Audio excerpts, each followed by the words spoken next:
A high-stakes battle tonight in Washington over President Donald Trump's budget bill. Here's the latest. Today, the Senate passed the mega bill, with Vice President J.D. Vance casting that tie-breaking vote.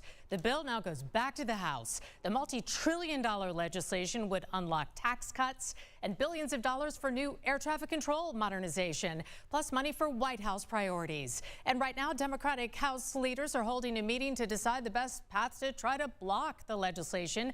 As you look live at D.C., we are closely monitoring the situation in Washington and here at home. Channel 2's Richard Elliott live in downtown Atlanta tonight, where you spoke with both sides about today's vote, Richard. Yeah, and what will the impact be on the state of Georgia? Well, it kind of depends on who you ask and what the bill looks like when and if it comes out of the House. Republicans say it is a big, beautiful bill. Democrats say it is a catastrophe for Georgia.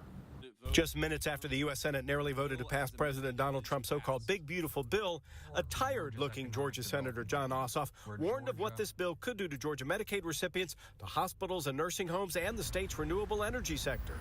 This bill is a catastrophe for health care in Georgia and for Georgia's economy. The vote came only after a marathon 27-hour session that saw the GOP majority vote down dozens of Democratic amendments, including ones from Ossoff and Georgia Senator Raphael Warnock. Democratic Party of Georgia Chair Charlie Bailey says passage of this bill could force at least 4 rural hospitals in Georgia to close. What the Republicans are doing yet again is showing the people of Georgia they don't care one whit about the working folks in this state. In a statement, Republican Governor Brian Kemp's office says he supports the bill's tax cuts. Quote, the governor supports efforts to not only renew those tax cuts, but enhance them for Georgia families while also funding border security, public safety, national defense, and pro-job creation measures. The bill now heads back to the U.S. House, where Georgia Republican Congressman Buddy Carter promises to help push it through. He insists the Democrats' claims that the bill will gut Medicaid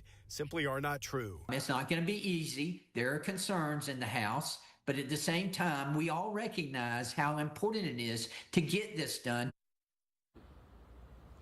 Now, President Trump says he wants that bill on his desk by Friday, the 4th of July.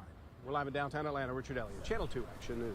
And any changes in the House would send it back to the Senate for another vote. We'll follow every step, Richard. Thank you.